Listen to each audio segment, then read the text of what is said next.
Bismillahirrahmanirrahim. Assalamualaikum warahmatullahi wabarakatuh. Para mahasiswa sekalian, apa kabar? Semoga selalu sehat walafiat. Baik, kita lanjutkan materi kita setelah UTS ya. Karena Jumat kemarin sempat libur ya, jadi Jumat ini kita coba untuk dua tema ya, kita gabungin jadi satu ya.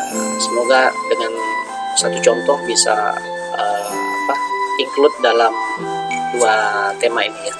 Nah, untuk refresh, sebelum UTS kemarin kan kita sudah sampai pada uji komparasi satu kelompok sampel yang parametrik, yaitu one sample t-test. Kemudian ada juga dua kelompok sampel yang berpasangan, yaitu pair sample t-test yang tidak berpasangan, yang parametrik, yaitu independent sample t-test. Kemudian yang lebih dari dua kelompok sampel yang parametrik kita pakai uji ANOVA.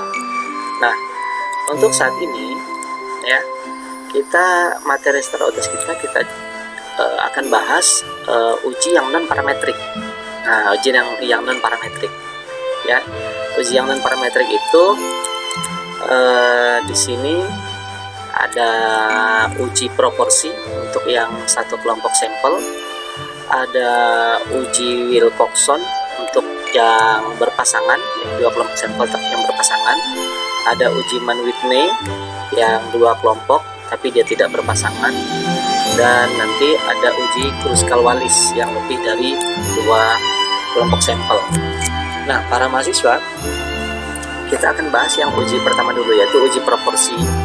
Kemudian tema kedua kita akan bahas yang uji Mann-Whitney ya, Mann-Whitney. Jadi yang satu uji satu kelompok sampel, yang satu lagi adalah uji dua kelompok sampel yang tidak berpasangan ya, Mann-Whitney. Nah, kalau kita lihat, ya, nah, sebenarnya ini sepadan ya. Sepadan itu artinya sama ininya, penggantinya gitu ya. Jadi kalau kita ada punya data, kemudian data tersebut kita uji normalitas. Kalau dia normal, maka kita uji dia menggunakan uji parametrik. Tapi kalau dia tidak normal, ya terdistribusi tidak normal, maka kita uji dia dengan uji non parametrik. Nah, itu simpelnya. Nah, uji yang parametrik yang sudah kita lakukan kemarin adalah uji one sample t-test.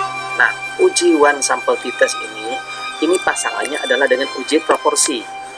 Jadi kalau hanya ada satu kelompok data dan dia adalah masuknya normal, terdistribusi normal, maka kita lakukan dia uji one sample t-test. Tetapi kalau dia satu kelompok data ternyata dia setelah diuji normalitasnya tidak terdistribusi normal, maka dia masuk ke non parametrik, pakailah uji proporsi. Jadi kalau dia normalitas pakai uji one sample t-test, kalau dia tidak normal pakailah uji proporsi. Nah, ini jadi padanan dari one sample t-test itu padanannya adalah uji proporsi. Paham ya? Kemudian kalau ada dua kelompok sampel ya yang dia tidak saling berpasangan dan dia terdistribusi normal, maka dia menggunakan uji independent sample t-test parametrik. Tapi kalau hal yang sama terjadi, ada dua kelompok yang tidak berpasangan tetapi dia tidak terdistribusi normal, berarti dia masuknya non parametrik. Apa padanannya ini? Padanannya dari uji independent sample t-test adalah uji Mann-Whitney. Begitu juga untuk uji paired sample t-test, dua kelompok uji atau dua kelompok sampel yang berpasangan. Padanannya apa? Padanannya adalah uji Wilcoxon, pasangannya kalau dia ternyata tidak terdistribusi normal. Kemudian kalau uji ANOVA, pasangannya adalah uji Kruskal-Wallis. Oke, jadi sekali lagi, uji one sample t-test pasangannya adalah uji proporsi untuk yang parametrik. Kalau parametriknya uji independent sample t-test, maka uji dan parametriknya adalah uji Mann-Whitney. Kalau uji parametriknya uji paired sample t-test, maka non parametriknya adalah uji Wilcoxon. Kalau uji parametriknya adalah uji ANOVA, maka uji non parametriknya adalah uji Kruskal-Wallis. Oke. Nah, untuk setelah UTS ini, materi hari ini ada dua tema, yaitu uji proporsi gabungkan dengan uji Mann-Whitney ya. Semoga nanti contohnya bisa mengcover kedua tema ini ya, karena harusnya sih masing-masing, cuman karena pertemuan ini kita jadiin satu ya, mau tidak mau harus kita carilah satu contoh, kita coba pakai untuk di dua uji ini. Oke, kita coba masuk ke sampel. Nah, di sini ada kasus untuk tingkat kepatuhan pasien. Oke. Kemudian nilai tertinggi, rentang nilainya itu 0 sampai 25 ya. 0 paling rendah, 25 tertinggi. Oke, itu yang paling patuh. Oke. Nah, ada intervensi dari apotek itu untuk kelompok intervensi warna kuning. Nah, ada juga yang kelompok warna ini ya, putih, itu tidak ada intervensi dari apoteker, atau kita sebutnya kelompok kontrol. Nah, jadi anggap ini ada kasus ya, ada kasus di mana di suatu puskesmas ada pengobatan yang kalau pasien datang dia hanya dikasih obat saja tanpa dikasih penjelasan segala macamnya dari apoteker, itu disebutnya kelompok kontrol. Tapi kalau ada pasien datang lalu dikasih penjelasan luar biasa dari apoteker yang detail ya, makanya dia dan dia masuknya adalah kelompok intervensi ya, gitu ya, yang ini ya. Nah, kita tulis dulu yang warna putih. Oke. Nah, ini ada 4 informasi yang bisa kita gunakan ya sebagai contoh. Oke. Nah, sekarang terjadi 4 kali pertemuan antara apoteker ya dengan pasien ya. Kalau yang kelompok intervensi ketemu apoteker dikasih penjelasan, kalau yang kelompok kontrol ketemu apoteker ya hanya dikasih obat tanpa dikasih penjelasan apa-apa. Nah, ini kita model kasusnya seperti itu. Apakah sama ya pertanyaannya, questionnya ya? Question ya, riset questionnya adalah riset questionnya. Nah, pertanyaan penelitiannya adalah bagaimana tingkat kepatuhan di antara kedua kelompok sampel tersebut. Oke. Ya, seperti itu. Oke. Nah, yang harus kita lakukan dulu ya. Oke, kita nggak uji lagi dia normalitas atau tidak normal ataupun terdistribusi normal ya, karena kita anggap dia tidak terdistribusi normal ya, kita anggap dia tidak terdistribusi normal. Nanti kalian bisa cek sendiri ya. Bagaimana cara cek distribusi normal ya, ini bapaknya refresh ya, ingat analyze ya, cara analyze, kemudian descriptive statistik dan explore ya. Ini yang udah Bapak jelaskan, silakan kalian hitung sendiri ya. Tapi apapun hasilnya, apakah dia terdistribusi tidak normal ataukah ternyata dia normal, ya itu kita tidak ambil pusing ya. Ini hanya sebagai contoh, kita anggap dia setelah kita lakukan uji normalitas dia tidak terdistribusi normal. Oke. Nah, kita kembali lagi. Oke. Nah, yang kalian lakukan adalah ini Bapak ambil contoh ya. Misalnya pertemuan pertama pasien datang ke puskesmas atau rumah sakit lah, gitu ya. Nah, pertemuan pertama kita satu kelompok ya. Anggap kita ada kelompok intervensi dan ada kelompok kontrol ya, ada kelompok intervensi dan ada kelompok kontrol. Ini bisa kita hitung satu-satu dulu ya, contoh ya. Nah, kita mau hitung kelompok intervensi dulu ya. Copy, kemudian kita masukkan ke SPSS. Nah, sini kita paste. Oke ya. Nah, ini kita boleh kasih nama, misalnya di sini adalah tingkat kepatuhan pasien. Nah, itulah ya, tingkat kepatuhan pasien. untuk kelompok intervensi ya, kelompok intervensi. Nah, kalau kita lihat pakai uji proporsi ya, kita pakai uji proporsi, kita tentukan dia dikatakan kelompok atau kelompok pasien tersebut dikatakan bagus tingkat kepatuhannya kalau ada sebanyak 80% dari total pasien yang tingkat kepatuhannya sudah memenuhi suatu angka tertentu ya. Tadi kan paling tinggi 25, anggaplah, oke, jangan terlalu muluk, 25 lah, kita anggap pasien yang baik itu dia udah cukup di angka 22 ya, 22 itu cukup ya. Nah, kelompok intervensi ini kita anggap dia bagus tingkat kepatuhannya kalau ada 80% orang yang ada dalam kelompok tersebut angkanya tingkat kepatuhannya sudah mencapai 22. Nah, paham ya?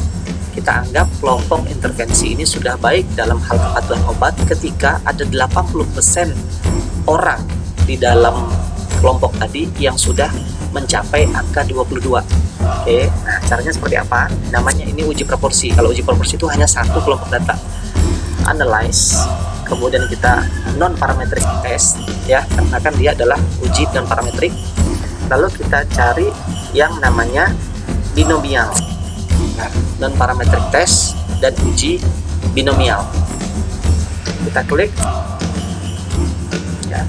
Nah, tingkat kepatuhannya kita pindahin. Optionnya ya boleh pakai deskriptif ya, boleh tidak ya, silakan saja, karena kalau untuk uji non parametrik sebenarnya deskriptif tidak begitu penting ya, tapi silakan aja. Nah, caranya gimana? Caranya klik cut point. Tadi berapa angka yang ingin kita tetapkan? 22. Oke, kita tulis di sini cut pointnya adalah 22. Dan berapa persen yang akan kita tetapkan tadi? Yaitu sebanyak 80% dari satu kelompok tadi ya, 80%. Nah, caranya adalah jangan menulis di sini 80%, tapi tulislah 100 dikurangi 80%. Berarti berapa 100 kurangi 80? 20 sama dengan, kalau bilangan desimal artinya 0,2.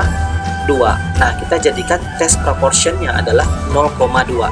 Sekali lagi, kalau kita inginkan angka 80%, maka jangan isi dia 0,8 atau 80%, tapi kurangi dulu. 100 dikurangi 80% sama dengan 20%. 20% dijadikan bilangan desimal, yaitu 0,2%. Kita jadikan dia di sini 0,2. Oke. Nah, kita oke kan dia. Kita lihat apa yang terjadi. Oke. Nah, ini kita bisa copy ya. Copy dulu, copy. Nah, kita pindahkan seperti biasa di Word, dia lebih visible. Nah, ini ya, ini untuk yang intervensi ya, kelompok intervensi pertemuan pertama. Nah, ya, tingkat kepatuhan pasiennya seperti apa ya, kepatuhan pasiennya seperti apa. Nah, tingkat kepatuhan pasiennya rata-ratanya 21,395 ya. Kemudian apakah, nah ternyata signifikansinya adalah 0,000. Berarti apa artinya kalau 0,00? Kalau signifikansinya kurang dari 0,05, signifikansi ya kurang dari 0,05, maka ada perbedaan. Perbedaan dengan siapa? Ya, dengan hipotesis kita.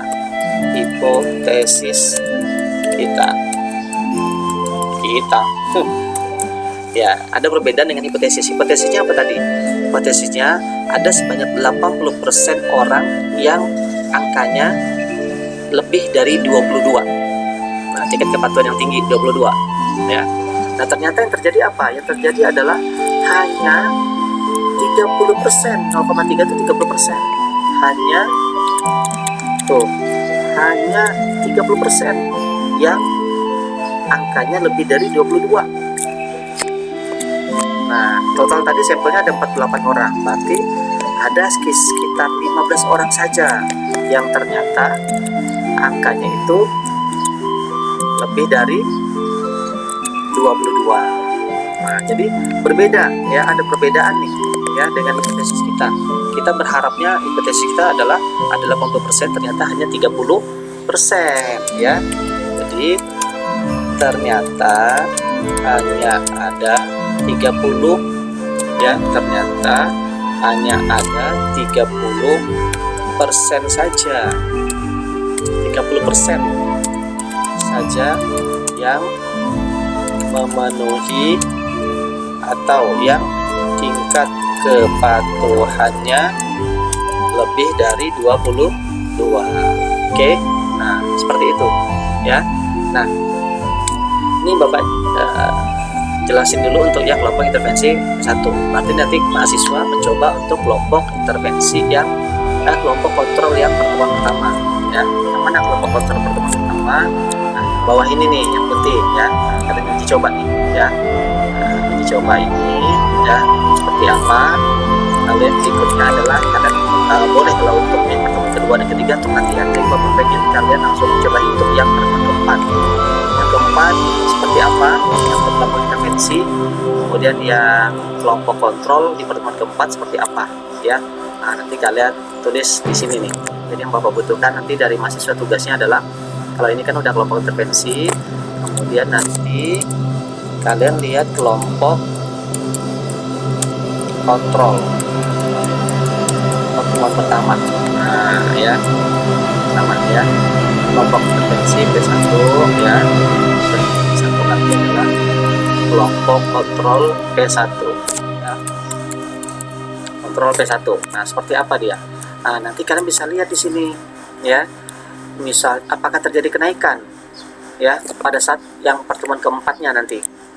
Nah, ya, apakah dengan adanya intervensi dari apoteker harusnya tingkat kepatuhannya kan meningkat ya. Nah, nanti kalian lihat, bisa kalian bandingkan nanti tuh ya.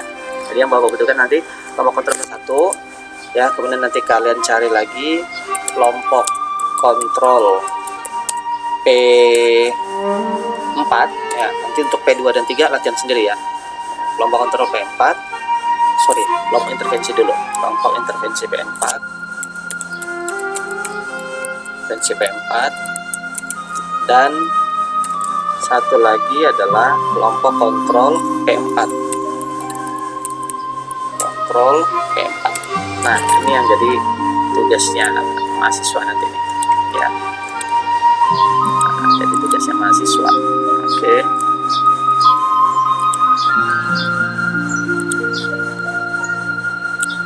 Nah, ya. Jadi ada kelompok kontrol P1 bagaimana, kelompok intervensi P4 bagaimana, kelompok kontrol P4 seperti apa ya. Nah, itu. Nah, sekarang kita coba masuk dulu ke tema yang kedua ya. Tema yang kedua adalah tentang uji Mann-Whitney ya. Uji Mann-Whitney.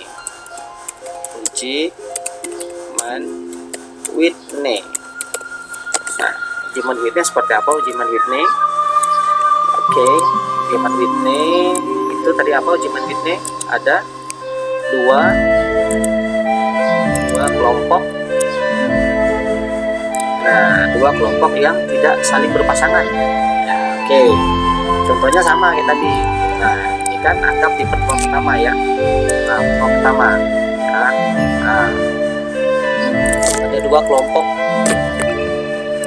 sampel kan. Yang satu adalah kelompoknya intervensi, yang satu lagi adalah kelompoknya kontrol ya. Kenapa dia tidak berpasangan? Karena dia berbeda orang. Yang kelompok intervensi mungkin di suatu puskesmas mana atau rumah sakit mana, yang kelompok kontrol mungkin di puskesmas atau rumah sakit mana ya, berbeda, artinya berbeda ya, dan dia tidak berpasangan. Makanya kita uji dia dengan uji Mann-Whitney. Nah, kita anggap dia adalah tidak terdistribusi normal, maksudnya ke uji non parametrik, makanya kita pakai dia uji Mann-Whitney ya. Padanannya adalah dengan uji independent sample test yang di uji parametrik. Oke. Nah, kita udah copy, kita pindah dulu dia di sini nih. Nah, ya. Oke, dan kita pindahin, kita kasih simbol atau nominal. Kalau itu 1 ya intervensi, klik 1 sampai ini ya. Nah, lalu yang kelompok kontrolnya kita kasih notasi 2 ya. Kasih 2. Oke, seperti itu. Nah, oke, sudah ya. Nah, lalu kita copy paste ya.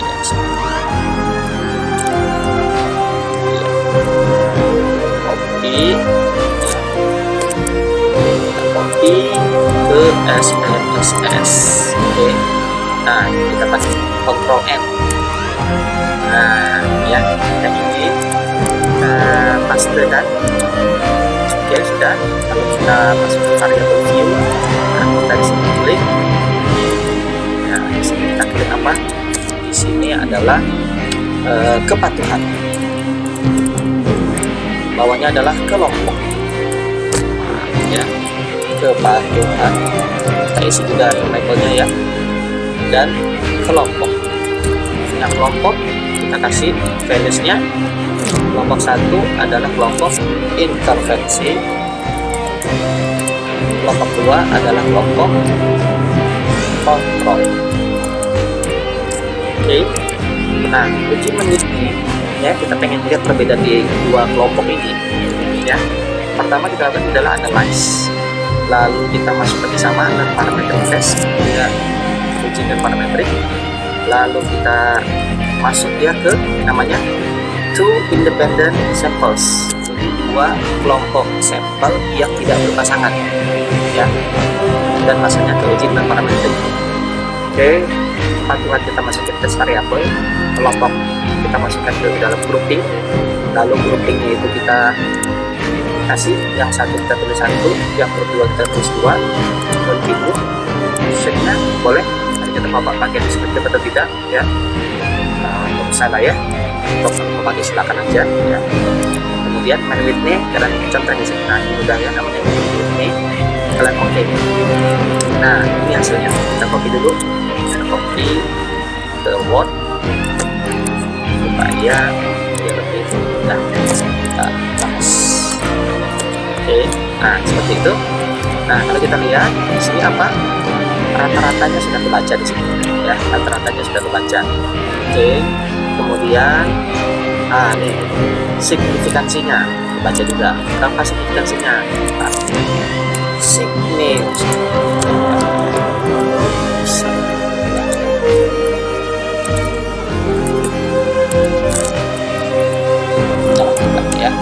signifikansi.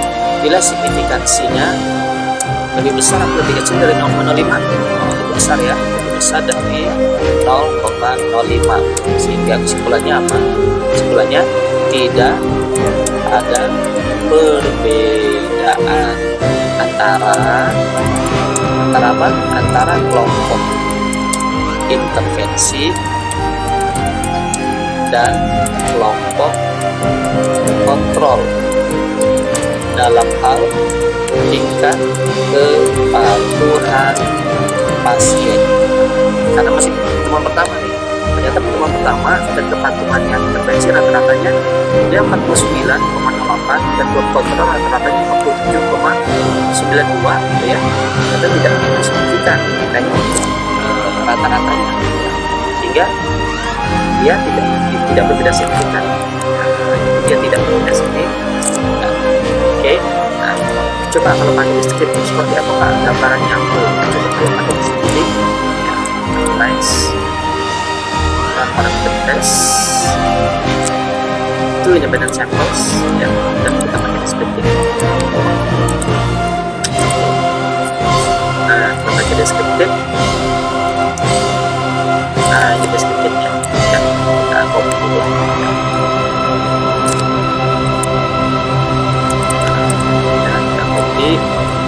Yang kedua, nah ya ternyata kepatuhannya ya rata-rata ya hanya 2,5 21,3542 gitu ya, rata-rata keseluruhan. Ya. Mau kemana kamu? Dan di antara kelompok intervensi dan kontrol tidak ada perbedaan. Aja. Mau Ya. tahu caranya? Jadi itulah yang membuat Pertama, kita bisa menyimpulkan bahwasannya yang kedua, pilih tanggal dan jam apa? berangkat Antara dan pulang. kelompok kontrol dengan kelompok intervensi tidak ada perbedaan dalam hal kepatuhan. Ya Bisa. mungkin karena dia Mobil. masih pertemuan Bus. pertama gitu ya. Juga bisa. Ntar. Wah, ini ada Ketiga, iklan. isi biodata Lewatin sesuai deh. nama yang Nah, jadi kita pakai Kitaro. Ya. Oke para mahasiswa, nah itu untuk hasilnya tadi sudah ya untuk yang uji Mann-Whitney. Nah untuk uji Mann-Whitney silakan kalian kerjakan. Bagaimana kalau untuk pertemuan